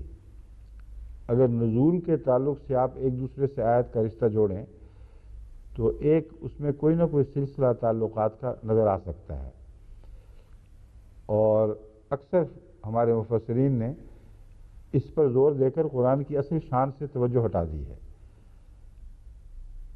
ایک واقعہ ہونا ہے، ایک وقت کی ضرورت پیدا ہوئی ہے، اس وقت قرآن کریم خاموش رہے اور 10 سال بعد حکم دے دے، یہ تو بالکل غیر معقول اور حکمت سے عاری بات ہے۔ بس میں نے ہی اس وقت حسب حال آیات کا نزول لازم تھا، ایسا ہوتا رہا۔ مگر چونکہ یہ تاریخی واقعات ایک دوسرے سے مربوط ہو کر آہستہ آہستہ آگے بڑھتے ہیں، ایک انسان کہہ سکتا تھا کہ انسان نے حسب ضرورت یہ احکامات جاری کیے ہیں وقت کی آواز کے مطابق، اور یہ تسلسل جو ہے یہ واقعات کا تسلسل ہے جس نے از خود قرآن کریم کی آیات کو مرتب کیا ہے، اور یہ کوئی دلیل قرآن کریم کے حق میں نہیں بنتی۔ یہ تو کہا جا سکتا ہے کہ یہ دلیل اس کے خلاف بھی کوئی نہیں ہے، یہی معقول طریق تھا، مگر یہ کہنا کہ یہ الہی کلام ایسا عظیم الشان ہے کہ اول سے آخر تک ایک مربوط مضمون اس میں جاری و ساری ہے، اور اس میں گہرے بطن ہیں، اور کوئی آیت بھی ایسی نہیں جس کا پچھلی آیت سے تعلق نہ ہو، کوئی صورت ایسی نہیں جس کا پچھلی صورت سے تعلق نہ ہو، کوئی ایسی آیت نہیں جس کا اگلے آنے والی آیت سے تعلق نہ ہو، کوئی صورت ایسی نہیں ہے جو آئندہ صورت سے کوئی تعلق نہ رکھتی ہو۔ یہ جو مضمون ہے، اگر ترتیب بدل دی جائے تو پھر اس مضمون کا پیدا ہونا اگر انسانی کوششوں کی وجہ سے ہو ناممکن ہو جاتا ہے۔ یعنی نزول تو ہوا حسب ضرورت، اور ترتیب کو بدل دیا گیا اتنا کہ جو آخر پر نازل ہونے والی صورتیں ہیں، جیسے سورہ النساء، جس کے متعلق علماء کا یہ اتفاق ہے کہ 3 ہجری کے بعد، جنگ احد کے بعد، اور 5 ہجری تک، اگرچہ بعض مشرقی مغربی مفسرین یہ کہتے ہیں کہ اس میں مکی آیات بھی ہیں، مگر ان کی مراد مکی آیات سے صرف یہ ہے کہ جب رسول اللہ صلی اللہ علیہ وسلم فتح مکہ کے بعد مکہ میں قیام پذیر ہوئے تو اس زمانے میں آیات نازل ہوئیں، اور ویری کہتا ہے کہ ایک مکی آیت ضرور ہے جس میں یا ایھا الناس مخاطب ہیں، اور وجہ اس کی یہ بتاتا ہے کہ یہود پہلے جو قرآن کریم کا خطاب تھا یہود سے تعلق کے بغیر، وہ اہل کتاب کو مخاطب نہیں کیا کرتا تھا، یہود کو مخاطب نہیں کیا کرتا تھا، یا ایھا الناس کہا کرتا تھا۔ یہ محاورے بعد میں آئے ہیں، تو کہتا ہے اس سورت کا آغاز یا ایھا الناس اتقوا ربکم الذی خلقکم من نفس واحدۃ، یہ آیت جو ہے اس کا الناس سے خطاب ہے، اس لیے لازماً یہ وہاں کی ہے، اور کوئی دلیل نہیں۔ تمام مفسرین، تمام محققین، تمام تاریخ کا حساب رکھنے والے کہتے ہیں کہ یہ مکی آیت، مدنی آیت ہے، اور ویری صاحب صرف اس تعصب میں کہ اس سے قرآن کریم کی عظمت ظاہر ہوگی کہ یا ایھا الناس کا خطاب اتفاقی نہیں تھا بلکہ موقع اور محل کے مطابق تھا، وہ اس آیت کو مدینے سے مکے میں دھکیلتا ہے، جس کی نہ اس کے پاس دلیل، نہ کسی اور مغربی محقق نے اس کی تائید کی ہے۔ تو یہ آیت، یہ سورت الناس، جیسے کہ میں نے بیان کیا ہے، یہ آخر پر آخری دور میں نازل ہونے والی صورتوں میں سے ہے، اور یہ آغاز میں رکھی گئی ہے، اور بنی اسرائیل یا البقرہ یہ بھی ایسی صورت ہے جو بہت بعد میں مدینے میں نازل ہوئی ہے، اور یہ شروع میں رکھ دی گئی ہے۔ تو اس ترتیب کے بدلنے کے نتیجے میں اگر انسانی ہاتھ سے ترتیب بدلی جاتی تو ممکن نہیں تھا کہ صورتوں کا باہمی ربط ہوتا کوئی، اور آیات کا باہمی ربط ہوتا، مگر یہ اتنا حیرت انگیز ربط ہے کہ انسان کی عقل دنگ رہ جاتی ہے۔ بس اس لحاظ سے تاریخ نزول کو مستقل نہیں رکھا گیا، بلکہ دائمی حکمتوں کے پیش نظر جس ترتیب کی ضرورت تھی اس ترتیب کو قائم فرما دیا گیا ہے۔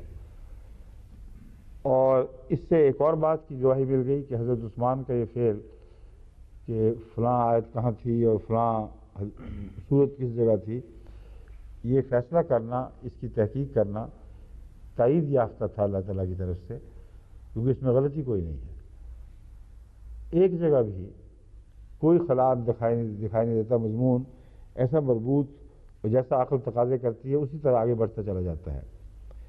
تو راڈویل نے، جو ویسے بے تعصب انسان ہیں، انہوں نے نزول کی خاطر یہ دیکھا جائے کہ پہلے کون سا نازل ہوا، پھر کون سا حکم نازل ہوا، وغیرہ وغیرہ، اس نے اپنے قرآن کریم کے ترجمے کو نزول کے حساب سے ترتیب دیا ہے۔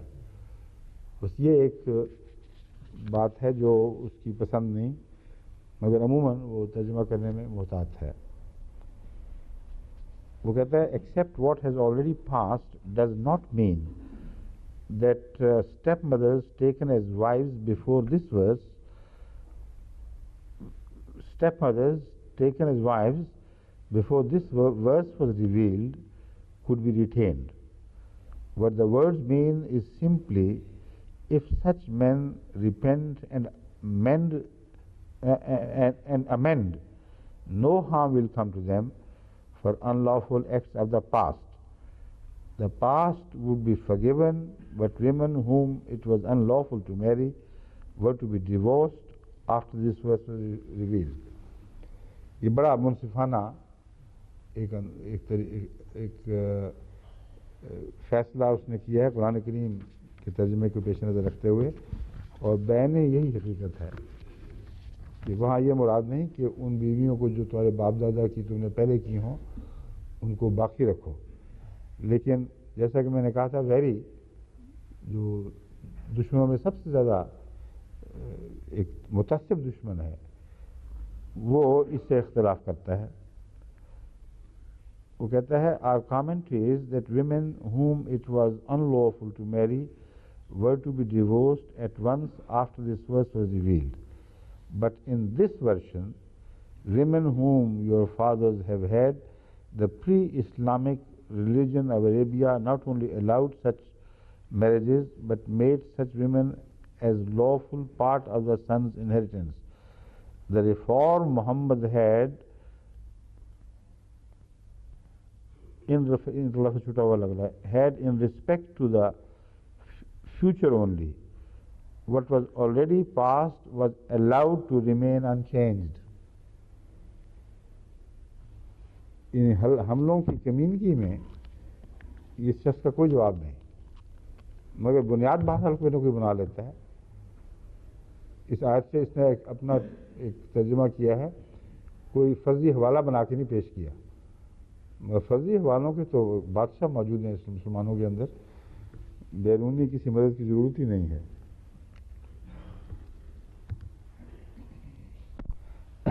سورۃ النساء آیات 24، اس میں اور باقی تفسیروں کی ہم نے حوالے دے دیے ہیں، سب مکمل ہو گیا، ٹھیک ہے. حرمت علیکم امہاتکم، اس کی تلاوت ہو چکی ہے، نیا رکوع ہے. اچھا، اس کے بعد اور کون سی ہے؟ ٹھیک ہے. اعوذ باللہ من الشیطان الرجیم، بسم اللہ الرحمن الرحیم. حرمت علیکم امہاتکم وبناتکم واخواتکم وعماتکم وخالاتکم وبنات الاخ وبنات الاخت وامہاتکم اللتی ارضعنکم واخوانکم من الرضاعة وأمهات نسائكم وربائبكم اللاتي في حجوركم من نسائكم التي دخلتم بهن فإن لم تكونوا دخلتم بهن فلا جناح عليكم وحلائل أبنائكم الذين من أصلابكم وَأَن تَجْمَعُوا بَيْنَ الْأُخْتَيْنِ إِلَّا مَا قَدْ سَلَفَ إِنَّ اللَّهَ كَانَ غَفُورًا رَحِيمًا. وَالْمُحْصَنَاتُ مِنَ النِّسَاءِ إِلَّا مَا مَلَكَتْ أَيْمَانُكُمْ كِتَابَ اللَّهِ عَلَيْكُمْ وَأُحِلَّ لَكُم مَّا وَرَاءَ ذَلِكُمْ ان تبتغوا باموالکم محسنین غیر مسافرین فما استمتعتم به منهن فآتوهن اجورهن فریضة ولا جناح علیکم فیما تراضیتم به من بعد الفریضة ان اللہ کان علیما حکیما.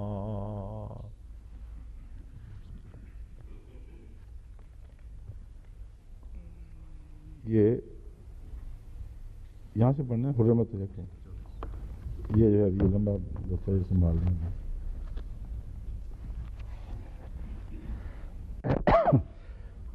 جو حرمت بیان ہوئی تھی آبا کے چھوڑی ہوئی بیویوں کی، اس مضمون سے قرآن کریم اب اسی مضمون کی تفاصیل میں داخل ہو جاتا ہے، اور یہی عقل کا تقاضا ہے کہ اسی طرح ہونا چاہیے تھا. جہاں ایک اہم حرمت جس کا تعلق خونی رشتوں سے یا عزتوں سے ہے، اس مضمون کو پھر مکمل کرنا چاہیے کہ یہ باتیں اور کہاں کہاں حرمت کا موجب بنتی ہیں. چنانچہ یہی وہ مضمون ہے جس کے جو اس آیت میں شروع ہوتا ہے، آیت 24 سورہ النساء. حرمت علیکم امہاتکم، تمہاری مائیں جن میں ہر قسم کی مائیں داخل ہیں، تمہاری اپنی ماں اور وہ امہات جن کا پہلے ذکر گزرا ہے، وہ سب حرام ہیں. وہ بناتکم، اور تمہاری بیٹیاں بھی. وہ اخوانکم، اخواتکم، اور تمہاری بہنیں بھی. وہ اماتکم، اور تمہاری پھپھیاں بھی. وہ خالاتکم، اور تمہاری خالائیں بھی. وہ بنات الاخ، اور بھائی کی بیٹیاں. وہ بنات الاخت، اور بہن کی بیٹیاں. وہ امہاتکم اللتی ارضعنکم، اور وہ مائیں بھی، تمہاری وہ مائیں بھی جنہوں نے تمہیں دودھ پلایا ہے.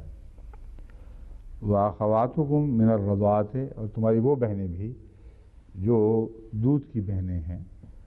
وہ امہات نسائکم، اور تمہاری بیویوں کی وہ مائیں، اور تمہاری بیویوں کی مائیں یعنی ساسیں بھی. وربائبکم اللاتی فی حجورکم من نسائکم، اور وہ لڑکیاں جو تمہاری بیویوں کی ایسی بیٹیاں ہوں جو پہلے خامدوں سے ہوں. اللاتی فی حجورکم، جو تمہارے گھر میں پرورش پا رہی ہوں. من نسائکم، تمہاری عورتوں میں سے. اللاتی دخلتم بہنہ، یعنی ایسی بیویوں سے جن سے نکاح کے بعد تمہارے ازدواجی تعلقات قائم ہو چکے ہوں.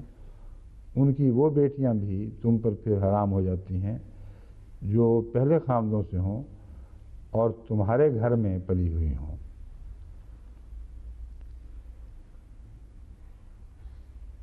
وَأَن تَجْمَعُوا بَيْنَ الْأُخْتَيَيْنِ، اور یہ کہ تم دو بہنوں کو اکٹھا کرو، حالانکہ اپنی جگہ ہر بہن الگ الگ اپنی ذات میں حرام نہ ہو.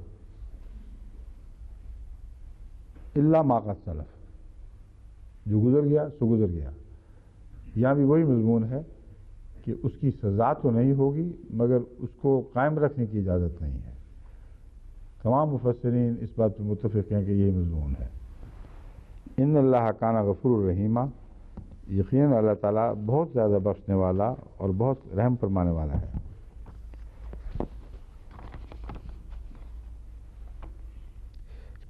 بعض لوگوں نے اس مضمون کو زید کی متعلقہ سے شادی پر نکتہ چینی کے جواب میں قرار دیا ہے، حالانکہ جیسا کہ میں نے ابھی ثابت کیا ہے پہلی آیت سے اس کا گہرا ایک تعلق ہے.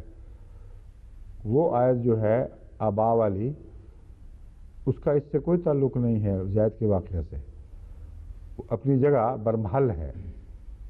اور اس کے بعد جو یہ مضمون ہے یہ اس کا طبعی نتیجہ ہے. اس لیے شان نزول کی بحث کرنے والوں نے خدمت بھی کی ہے مگر نقصان بھی بہت پہنچایا ہے، کیونکہ بہت سی حدیثیں فرضی ہیں، بعض تفسیری ہیں. بعض لوگوں نے یہ سمجھا کہ اس واقعہ سے تعلق ہوگا، اور چونکہ شان نزول والے اس بات کی تلاش میں رہے کہ کچھ نہ کچھ مل جائے، ہاتھ میں آ جائے تاکہ ہمارا علم مکمل ہو، تو ہر آیت کی شان نزول کی تلاش نے ان کو ایسی حدیثوں میں داخل کر دیا جن کا نہ سر تھا نہ پیر، کوئی بنیاد نہیں تھی، قرآن کی ترتیب کے خلاف جاتی تھیں، اور روایت کی جو احتیاط ہے اس کو بھی پوری اختیار نہیں کی گئی. کوئی بات بھی مل گئی کہ ہاں یہ فلاں وقت ہوا تھا، فوراً اس کو مفسرین لکھ لیتے ہیں، بڑا پسند کرتے ہیں اس بات کو. تو یہ بھی میرے نزدیک اگرچہ روح المعانی میں بھی ہے، علامہ علوسی نے لکھا ہے، مگر بالکل بیکار بحث ہے. اس کا ہرگز کوئی تعلق لوگوں کے اعتراض سے نہیں ہے. وہ جو آیت ہے حضرت زینب سے نکاح والی، وہ لوگوں کے اعتراض سے زیادہ رسول اللہ صلی اللہ علیہ وسلم کے اپنے دل کی حالت کی طرف زیادہ متوجہ کرتی ہے. اور اللہ تعالیٰ فرماتا ہے کہ تیرے دل میں جو کراہت ہے وہ اس کی ضرورت نہیں ہے. اللہ تعالیٰ جب حکم دے گا تو پھر یہ کراہت ہٹ جانی چاہیے. اور جہاں تک لوگوں کا تعلق ہے وہ بے شک کہتے پھر اس سے کیا فرق پڑتا ہے، لیکن اس کا امہات والی آیت سے وہ تعلق ہرگز نہیں ہے.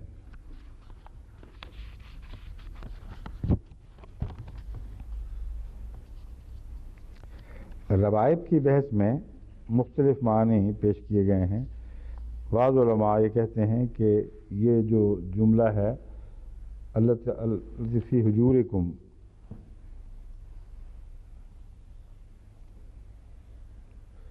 اللاتی فی حجورکم، یہ گویا ایک رستہ چلتے کی زائد بات ہے، اور اس فعل کی کراہت کو نمایاں کرنے کی خاطر ہے، مگر شرعی طور پر اس میں کوئی استثناء نہیں ہے.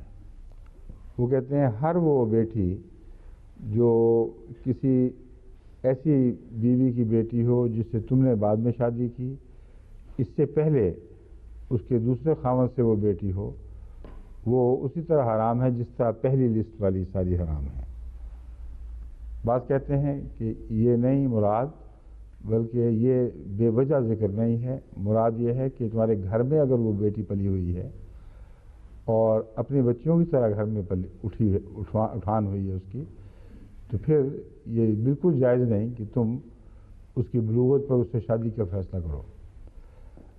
یہ بات تو قطعی ہے کہ دونوں کو اب بر وقت اکٹھا رکھنے کے حق میں تو ایک بھی کوئی مفسر نہیں ہے. وہ جو استثناء لیتے ہیں وہ اور طرح کا لیتے ہیں. یہ قطعی بات ہے کہ ماں کی بیٹی، وہ ماں جو تمہاری بیوی بنی ہو، اس کی بیٹی سے ماں کی موجودگی میں تو کسی قسم کا سوال ہی پیدا نہیں ہوتا. ماں مر جائے یا اس کو طلاق دے دی جائے تو پھر اس کی بیٹی سے نکاح جائز ہے کہ نہیں، یہ بحث ہے اصل میں. اور اس صورت میں وہ بیٹیاں جو الگ ہوں پہلے سے اور ایسے آدمی کے ساتھ ان کا کوئی بھی نفسیاتی یا ذہنی تعلق قائم ہی نہ ہوا ہو، ان کو یہ آیت مستثنیٰ کرتی ہے کہ نہیں، یہ بحث ہے ساری. جو بات کی آیت ہے جس سے قرآن کریم نے اس کو جوڑا ہے، وہ اس مضمون کو کھول رہی ہے، دراصل اس کی طرف اشارہ کر رہی ہے. فرماتا ہے اللہ تعالیٰ وَأَن تَجْمَعُوا بَيْنَ الْأُخْتَيَيْنِ إِلَّا مَا قَدْ سَلَفَ، یعنی یہاں جو حرمت ہے وہ جمع کرنے کی حرمت ہے. اور جمع کرنے کی حرمت میں اگر وہ مر چکی ہو اور وہ بیٹی باہر رہی ہو تو اس کو حرام نہیں کیا جا سکتا. جیسے دو بہنوں کو جمع کرنا تو حرام ہے، مگر ایک بہن کے مرنے کے بعد اس کی دوسری بہن سے شادی یا طلاق کے بعد جو طبیعی اور جائز ہو، دوسری بہن سے شادی کرنا جائز ہے. بس میرے نزدیک تو یہ مضمون ہے جو اس سے نکلتا ہے، مگر بہرحال علماء کا اس میں اختلاف موجود ہے. اور یہ شاذ کی بات ہے، یہ علمی بحث ہے صرف. دراصل اس زمانے میں تو پتہ نہیں ایسے کیسے واقعات ہوتے ہوں گے، مگر آج کل تو میرے زمانے میں میرے نزدیک ایک صرف علمی ذوقی بحث ہے، ورنہ اس کا شاید ہی کوئی اس زمانے میں واقعہ ہوا ہو کہ کوئی کسی ایسی عورت سے شادی کرے جس کی پیچھے بچیاں ہوں، پھر ان کی بیٹیوں سے بعد میں شادی کرے. بڑی انوکھی سی بات ہے جو علمی بحث کے طور پر تو ٹھیک ہے، مگر حقیقتاً اس کا فرق کوئی نہیں پڑتا. شان نزول والی بات تو میں نے قبول ہی نہیں کی، میرے نزدیک بالکل ایک لغو بحث کی گئی ہے.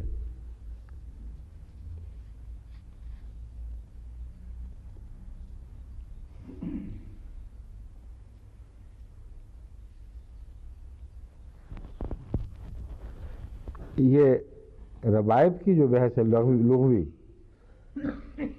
اس کا اس مضمون سے تعلق ہے یا نہیں ہے یہ آپ دیکھ لیں، مگر جو علماء نے مختلف معنی بیان کیے ہیں ربائب لفظ کے مادے کے، وہ کہتے ہیں ربیت العدیمہ بالسمن والدواء بالاصل، کہ میں نے چمڑے کو مکھن لگا کر یا چکنائی لگا کر رگڑ رگڑ کر نرم کر دیا اور دوا میں شہد ملا کر اسے قابل استعمال بنایا۔ اب اس روایت سے کیا تعلق ہے اللہ بہتر جانتا ہے، میرے ذہن میں تو کوئی تعلق نظر نہیں آ رہا۔ وہ بیٹیاں جو کسی اور کی ہوں ان کو روایت کہنے میں یہ مکھن لگا کر نرم کرنا اور شہد میں دوائی میں شہد ملا کر جو کڑوی ہو شہد کا ستیہ ناش کرنا، یہ کہاں سے آ گیا اس میں؟ ہمارے ہاں بہت شوق ہے حکیموں میں، وہ بڑے بڑے مزدار گلقند بناتے اور کئی قسم کی چیزیں، نہ وہ گل رہتا ہے نہ وہ قند رہتی ہے، کڑوی بدمزہ چیز۔ اور اسی طرح ہر کڑوی بدمزاج بدخلق دوائی کو میٹھے ڈال کے ٹھیک کر رہے ہوتے ہیں اپنی طرف سے۔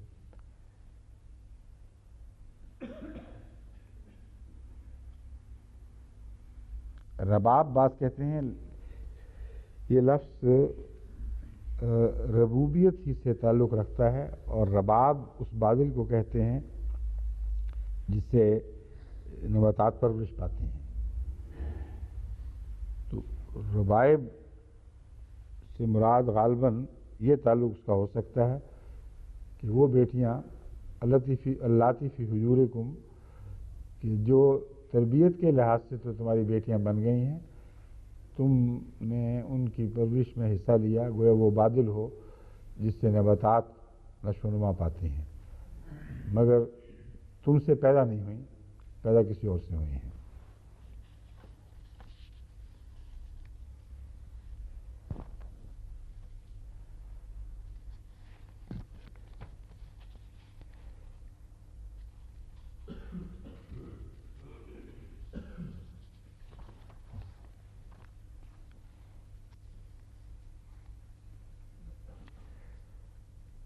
اسلابکم، صلب دراصل کمر کی جو مضبوط ہڈی ہے اس کو ساری کمر کے لیے بھی استعمال ہوتا ہے، مگر چونکہ کمر کے اوپر ساری بنا ہے انسان کے ساخت کو سنبھالنے کی، اس کے جسم، اس کے اعضاء وغیرہ مرکزی طور پر کمر پر بوجھ ڈالتے ہیں، اس لیے ہم کہتے ہیں فلاں کی تو کمر ٹوٹ گئی، یا غم سے کوئی دورہ ہو گیا اس کی کمر دوری ہو گئی، اور کمر جب رہ جائے تو پھر سب کچھ رہ جاتا ہے، اس لیے اس کو صلب کہا جاتا ہے۔ صلب کے معنی وہ چیز جو شدید ہو اور مضبوط ہو۔ تو اسلابکم سے مراد ہے کہ تمہاری اپنی نسل سے۔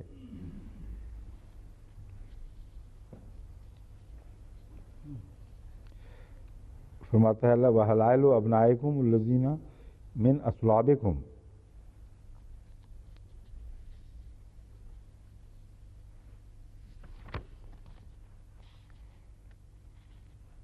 صلب اور استلاب ہڈیوں سے گودا نکالنے کو بھی کہتے ہیں۔ تو چونکہ اولاد جو ہے وہ دراصل ہڈیوں کا نچوڑ ہے، اس لیے اسلابکم میں اولاد وہ اولاد جو تمہارے اپنے خون کا حصہ، تمہارے ہڈیوں کا وہ نچوڑ ہے۔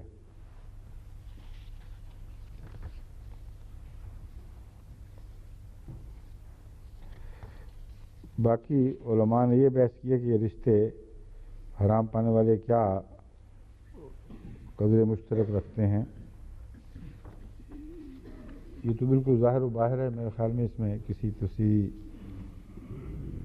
وقت صرف کرنے کی ضرورت نہیں ہے۔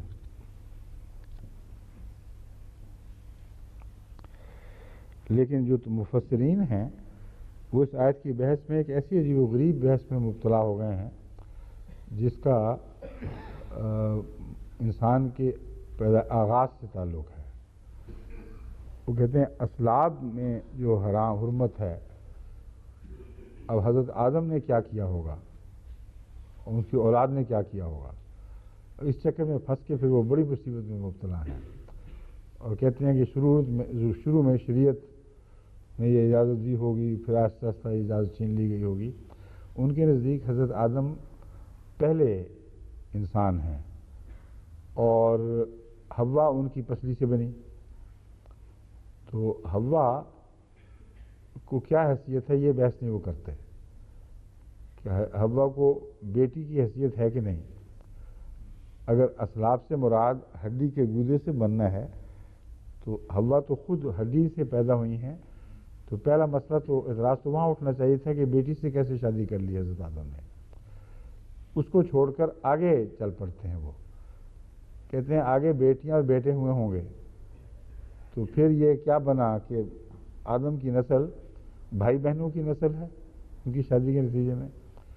اس بحث میں اور اس کے جو انہوں نے دلچسپ قصے بنائے ہیں وہ میں چند آپ کے سامنے رکھ دیتا ہوں۔ روح المعانی جزء الرابع صفحہ 252-253 صفحے کا حوالہ تو ایک دراصل ناقابل اعتماد حوالہ ہوا کرتا ہے، مختلف ایڈیشنز میں صفحے بدل جایا کرتے ہیں، تو جس نے بھی دیکھنا ہو اس آیت کی بحث میں دیکھے تو اس کو ملے گا۔ اس میں جہاں تک بہنوں کے ساتھ نکاح کے جواز کا تعلق ہے، اس بارے میں کہا گیا کہ حضرت آدم علیہ السلام کے زمانے میں ایسا کرنا ضرورتاً جائز تھا۔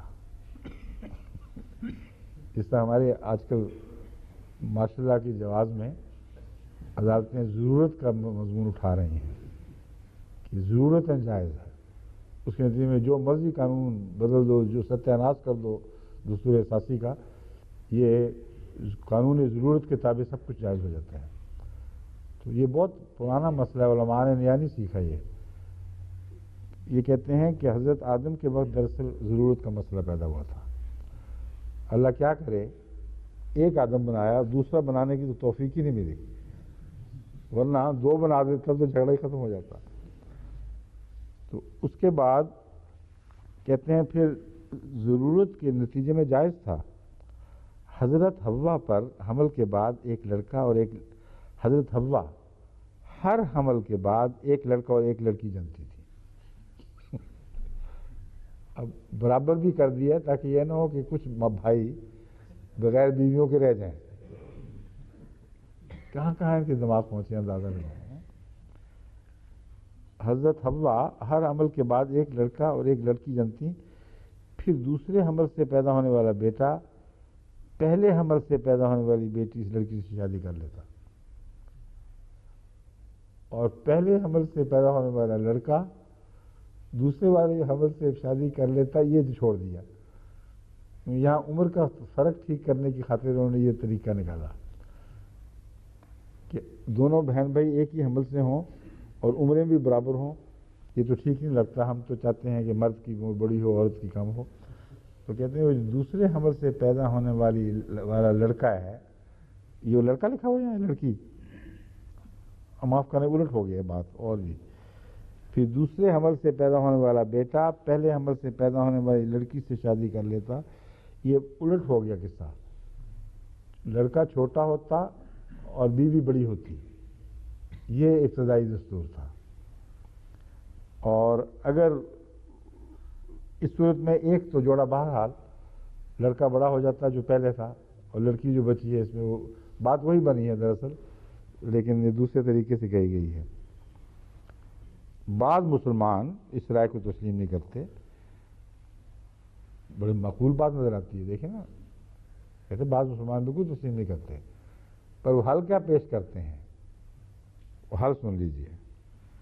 وہ کہتے ہیں کہ اللہ تعالیٰ نے جنت سے حوریں بھیجی تھیں،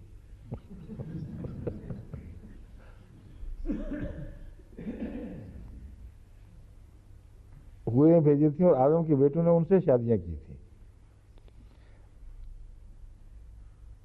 اب اس پہ ایک اور سوال نہیں اٹھایا، کوئی اور ایک دوسرا اٹھا دیا، یہ سوال نہیں اٹھایا کہ جو بیٹیاں تھیں ان کے لیے حوریں آئے تھے اوپر سے، وہ کہاں گئی؟ حور کا تصور چونکہ علماء کے نزدیک محض زنانہ تصور ہے، اس لیے وہ بچوں کا لڑکوں کا تو مسئلہ حل کر گئے، وہ بیٹیاں جو بیچاری بیٹھی رہ گئیں ان کا کیا حال تھا وہ نہیں بتاتے کچھ۔ مگر ایک اور سوال اٹھا دیتے ہیں، اس کی تردید یوں کی جاتی ہے کہ اس صورت میں یہ نسل محض آدم کی اولاد نہیں ہوگی، بس یہ عقیدہ بالاجماع غلط ہے۔ کہتے ہیں یہ اعتراض ہے کہ اس صورت میں نسل آدم کی نہیں رہے گی بلکہ حوروں کی بیچ میں امیزت شامل ہو جائے گی، تو جو جنت میں بستے تھے وہاں سے کیوں آئی ہو رہے ہیں، یہ ایک اور سوال اٹھتا ہے۔ انہی علماء کا عقیدہ تو یہ ہے کہ حضرت آدم جنت میں پیدا فرمائے گئے تھے اور اس جنت سے پھر خدا کی ناراضگی کے نتیجے میں نکالے گئے، تو جو حوریں آئندہ بچوں کے لیے دینی تھیں وہ ساتھ ہی بھجوا دیتا ہے اللہ تعالیٰ، مسئلہ تو پہلے ہی پیدا ہو چکا تھا۔ تو یہ ڈھکوسلے جو ہیں ان کا کوئی پاؤں نہیں ہوتا۔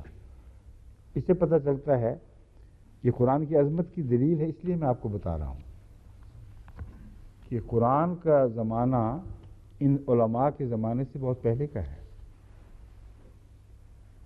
یہ جو علماء ہیں یہ سینکڑوں سال بلکہ بعض ہزار سال بعد پیدا ہوئے ہیں، اور اس وقت کے مجموعی انسانی علم کے باوجود ان کی ذہنی کیفیت یہ تھی، اس قدر وہ قصے کہانیوں میں بسنے والے الجھے ہوئے ذہن تھے کہ معمولی عقل کی باتیں بھی ان کے دماغ میں سماتی نہیں تھیں، ان کی مجبوریاں تھیں، وہ زمانہ پاگل تھا اور اسی زمانے کی پرورش تھے۔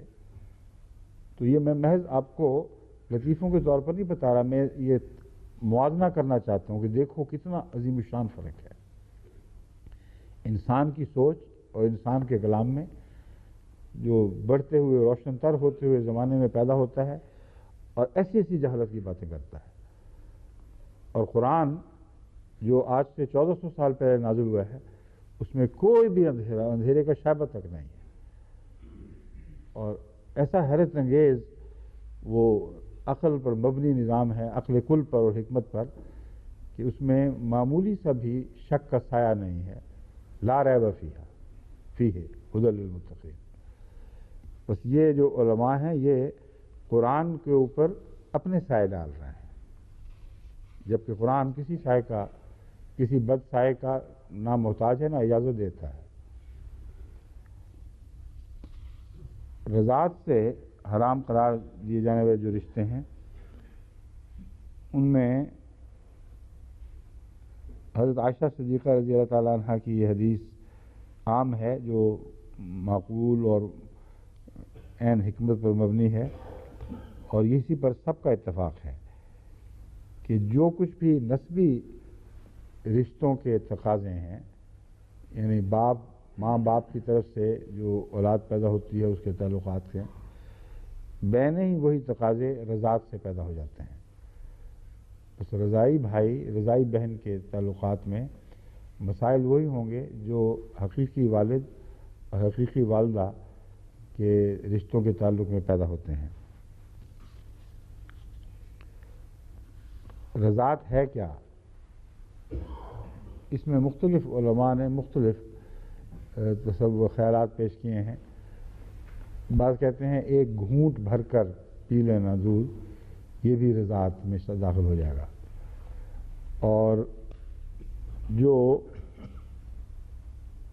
ایک حدیث ہے بخاری کی اس سے پتہ چلتا ہے، وہ بہت ہی واضح ہے اس معاملے میں، اس سے پتہ چلتا ہے کہ رضاعت محض ایک آدھ گھونٹ پلانے سے نہیں بنتی، رضاعت باقاعدہ کم سے کم ایک بار پیٹ بھر کر دودھ پلانے سے پیدا ہوتی ہے، یعنی کوئی ماں سے کسی دوسری ماں سے اس کا جو اندرونی اثرات ہیں وہ اتنے لے لے کہ پورا پیٹ بھر کر اس کا دودھ پیے، اس کے پھر جتنے اثرات ہیں تبھی وہ اس کے جسم کا حصہ بن جائیں، پھر وہ رضاعت کا مسئلہ شروع ہوتا ہے۔ یہ حدیث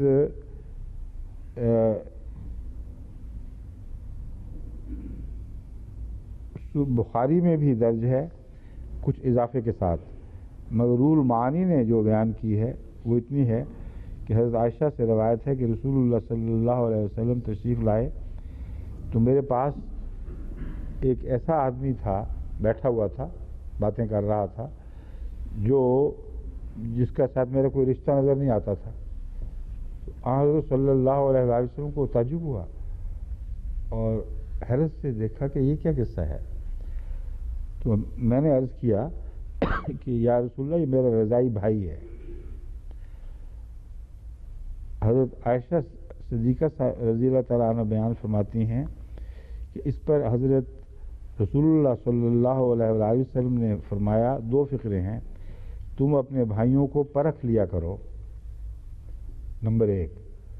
نمبر 2، رضاعت تو پیٹ بھر کر دودھ پینے سے ہوتی ہے.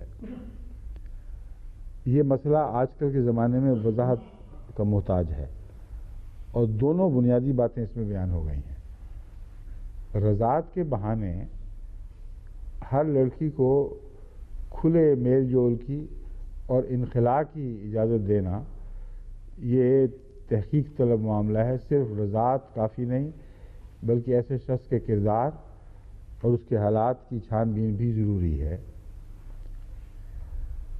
بھائی اور رضاعت میں یہ فرق ہے.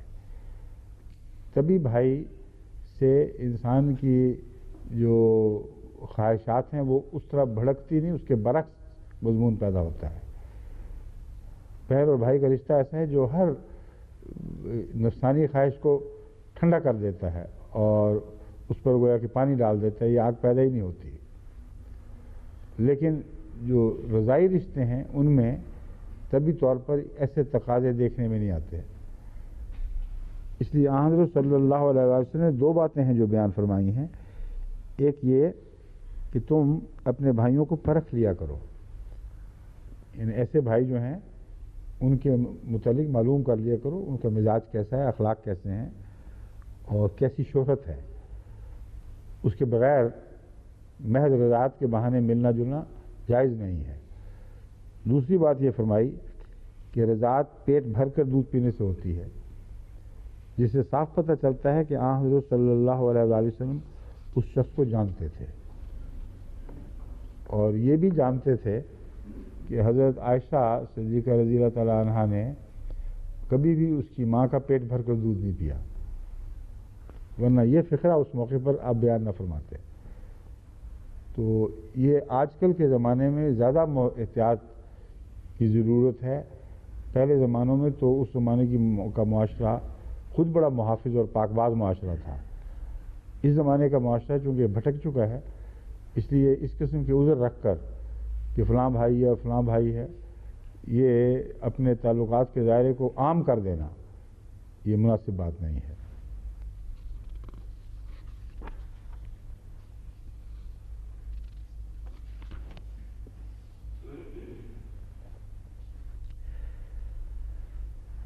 اور قاضی ثناء اللہ صاحب پھر وہی احتیاطی تقاضے پورے کر رہے ہیں. کہتے ہیں جو عورتیں ہیں جو حرام ہیں ان میں صرف قریب کی نانیاں نہیں بلکہ بہت دور کی نانیاں بھی شامل ہیں، یعنی پڑنانی بھی شامل ہے، اس لیے احتیاط کیا کرو.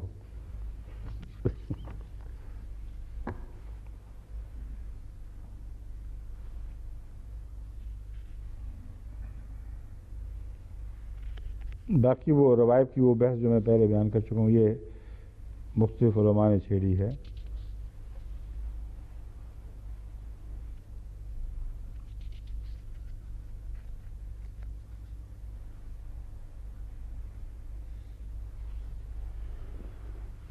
حضرت امام فخر الدین رازی نے بعض علماء کی یہ روایت بیان کی ہے. حضرت مالک بن اوس سے کہتے ہیں مروی ہے کہ حضرت علی رضی اللہ تعالیٰ عنہ نے یہ مسلک اختیار کیا تھا کہ ربیبہ اذا لم تکن فی ہجر الزوج وکانت فی بلد آخر ثم فارق الامہ بعد الدخول فانہ یجوز لہ ان یتزوج ربیبۃ. وہی مسلک میں پہلے بیان کر چکا ہوں کہ ان کے نزدیک اگر وہ اس گھر میں نہ ہو، اس سے مراد صرف یہ نہیں ہے کہ اپنے ہی گھر میں نہ پلی ہو بلکہ اپنے ارد گرد بھی نہ رہتی ہو، مراد ہے اس سے کوئی طبی رشتہ روزمرہ ملنے کا نہ ثابت ہو. بس اگر کسی اور شہر میں رہتی ہے، حضرت علی نے یہ مزید احتیاط اس پر بیان کی ہے. تو ایسی صورت میں ماں کے مرنے کے بعد یا علیحدگی کے بعد بھی، نہ کہ علیحدگی کے بعد اس سے جائز ہے نکاح. اور اگر اسی شہر میں رہتی ہو اور گھروں میں آنا جانا ہوا ہی کرتا ہے ایسی صورت میں، اس صورت میں اس کا گھر میں پلنے کا مضمون وسعت اختیار کر جائے گا. مراد یہ اس کا آنا جانا تمہارے گھروں میں ہو وہ بھی حرام ہو جائے گی. یعنی اکٹھا بھی نہیں ہو سکتی اور الگ الگ بھی شادی نہیں ہو سکتی.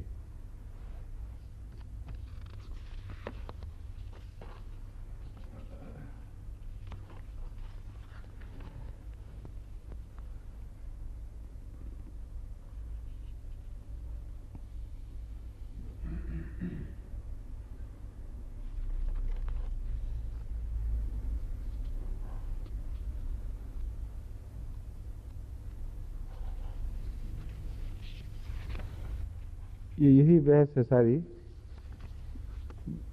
بہت باریک باریک امکانی باتوں پر بحث ہو رہی ہے جو بے تعلق ہیں، اور اس میں زیادہ مزید کسی گفتگو کی ضرورت نہیں سمجھتا میں.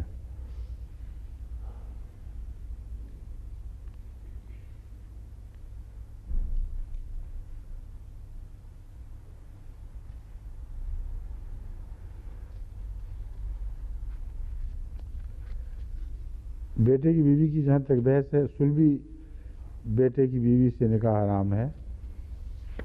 یعنی یہ ایک اور زائد بحث اٹھا دی گئی ہے کہ بیٹیوں کا ذکر تو آیا، جو اس سلبی بیٹے نہ ہوں، یہ بحث میں ان کی بیویوں سے نکاح ہو سکتا ہے کہ نہیں اگر وہ علیحدہ ہو جائیں.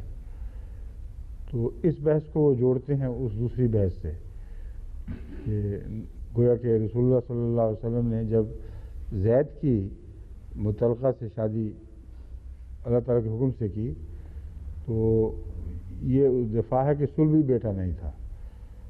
حالانکہ سلبی کی وہ بیٹا تھا ہی کسی پہلو سے بھی نہیں تھا، نہ سلبی نہ غیر سلبی، محض منہ بولا تھا. اور منہ بولے جو ہیں وہ قانون قدرت کو تبدیل نہیں کیا کرتے، اور جو احکامات ہیں وہ قانون قدرت کی حکمتوں پر مبنی ہوا کرتے ہیں.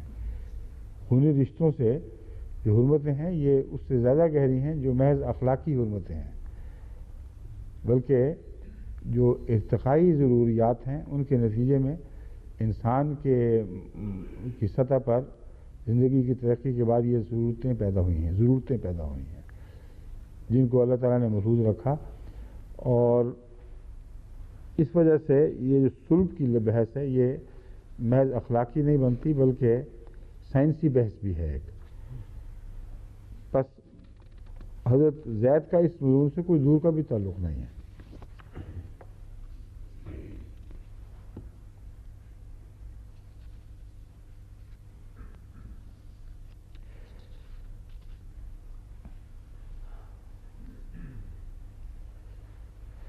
ایک اور چیز جو قابل غور ہے وہ یہ بات ہے کہ یہ جو ساری علماء نے بحثیں اٹھا کر ان سے جوڑا ہے، اس کی کوئی حکمت سمجھ نہیں آ رہی کہ وہ عرب سوسائٹی جو باپوں کی بیویوں سے بھی شادی کرنا جائز سمجھتی تھی اور بیٹوں کی بیویوں سے بھی جائز سمجھتی تھی، اس نے رسول اللہ صلی اللہ علیہ وسلم پر کیا اعتراض کرنے تھے؟ اس لیے کوئی عقلی وجہ نظر نہیں آتی. وہ تو حد سے زیادہ حرام کار سوسائٹی تھی، اور اس کے نتیجے اس سوسائٹی سے یہ توقع رکھنا کہ رسول اللہ صلی اللہ علیہ وسلم پر یہ حملہ کرے گی تو اپنے منہ بلے بیٹے کی بیوی سے شادی کر رہے ہو، یہ عجیب بات لگتی ہے. اس لیے میرے نزدیک وہ مضمون مومنوں کے دل میں اٹھنے والے سوالات سے تعلق رکھتا ہے، نہ کہ اعتراضات سے. یعنی مومن حضرت صلی اللہ علیہ وآلہ وسلم کی زبان کے اقرار کو بھی اتنی اہمیت دیتے تھے کہ وہ سمجھتے تھے کہ یہ شادی کہ بیٹا گویا بیٹے کے حکم میں آ گیا ہے. اس مضمون کو رد فرمایا گیا ہے کہ بیٹا بیٹے کے حکم میں نہیں آ سکتا اگر قول سے بنا ہو. احسانات کے طور پر تو وہ بیٹا ہی ہے، لیکن جہاں تک شریعت کا تعلق ہے یہ سائنسی حقائق سے تعلق رکھنے والا مضمون ہے، اور ان کے مطابق جو طبی تعلقات ہیں خون کے رشتے یا دودھ کے رشتے، شادی بیاہ کا مضمون ان کے دائرے سے باہر نہیں نکلتا. اس لیے ان احکامات کا اس مضمون سے کوئی تعلق نہیں ہے میرے نزدیک.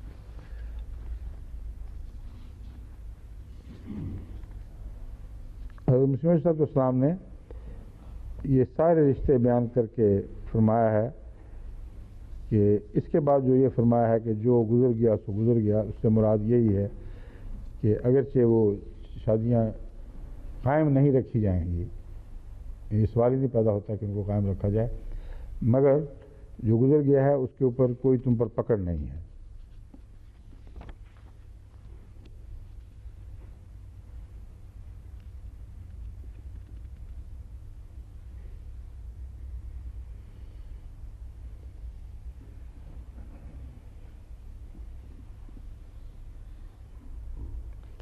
حضرت مسیح علیہ السلام کا یہ حوالہ پڑھ کے چونکہ وقت ختم ہو گیا ہے، میں اس موضوع کو ختم کرتا ہوں. بہت ہی اہم ایک دلیل قائم فرمائی ہے حضرت مسیح علیہ السلام نے. فرماتے ہیں وَحَلَائِلُ أَبْنَائِكُمُ الَّذِينَ مِنْ أَصْلَابِكُمْ، یعنی تم پر فقط ان بیٹوں کی جوڑواں حرام ہیں جو تمہاری پشت اور تمہارے نطفے سے ہوں. پھر جبکہ پہلے سے یہی قانون تعلیم قرآنی میں خدا تعالیٰ کی طرف سے مقرر ہو چکا ہے، اور یہ زینب کا قصہ ایک مدت بعد اس کے ظہور میں آیا ہے، تو اس کے ساتھ ایسا اس کا کیا تعلق ہو سکتا ہے؟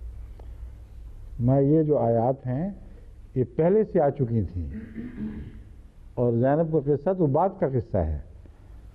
تو اب ہر یک سمجھ سکتا ہے کہ قرآن نے یہ فیصلہ اسی قانون کے مطابق کیا جو اس سے پہلے منضبط ہو چکا تھا. کسی کی اعتراض کو پیش نظر رکھا ہی نہیں ہے. قرآن تو یہ فیصلہ دے چکا تھا کہ صلب والے حرام ہیں صرف. پھر اس پر کسی کو حق ہی کوئی نہیں تھا اعتراض کا، کیونکہ زید تو صلب سے نہیں تھا. تو اس کا تعلق بھی توڑا اور بڑی مضبوط دلیل قائم فرمائی کہ یہ فیصلہ اس سے جو آریہ لوگ اعتراض کرتے ہیں کہ رسول اللہ صلی اللہ علیہ وسلم نے یہ بہانہ بنا لیا کہ یہ چونکہ میرا منہ بولا بیٹا ہے اس لیے جائز ہے. تم بیوقوفوں کو تو علم ہی نہیں کہ صلب والی آیت پہلے نازل ہو چکی ہیں، اور اعتراض پڑتا ہی نہیں. بہانہ کی کیا سوال ہے؟ واقعہ سے پہلے کیا بہانہ بنا لیا جس کا اس وقت آپ کی سوچ سے کوئی دور کا بھی تعلق نہیں تھا. یہ آپ نے آریہ دھرم صفحہ جو ہمارے پاس، پھر وہی صفحوں کے حوالے دے دیتے ہیں، اشاعت کا حوالہ نہیں دیتے. تاکید کر دیں، وہ سن رہے ہوں گے کہ اشاعت کا حوالہ دیا کریں. قرآن کریم کو کھول کر آریوں کو مخاطب کر کے فرماتے ہیں تم آپ ہی قرآن شریف کو کھول کر ان دونوں مقاموں کو دیکھ لو اور ذرا شرم کو کام میں لاؤ بس. اچھا جی، اب چلتے ہیں. آج کا درس اسی پر ختم ہوا. یہ باقی جو ہے میرا خیال ہے اس میں اگر ضرورت تھی تو کل بتا دینا مجھے. اچھا جی، السلام علیکم ورحمۃ اللہ. کتنے منٹ نماز کے لیے تیاری کی؟ 10 منٹ، 5 منٹ، 7 منٹ؟ ہاں 10 منٹ. تو بوڑھوں کے لیے 10 منٹ اور جوانوں کے لیے 3 منٹ ہیں.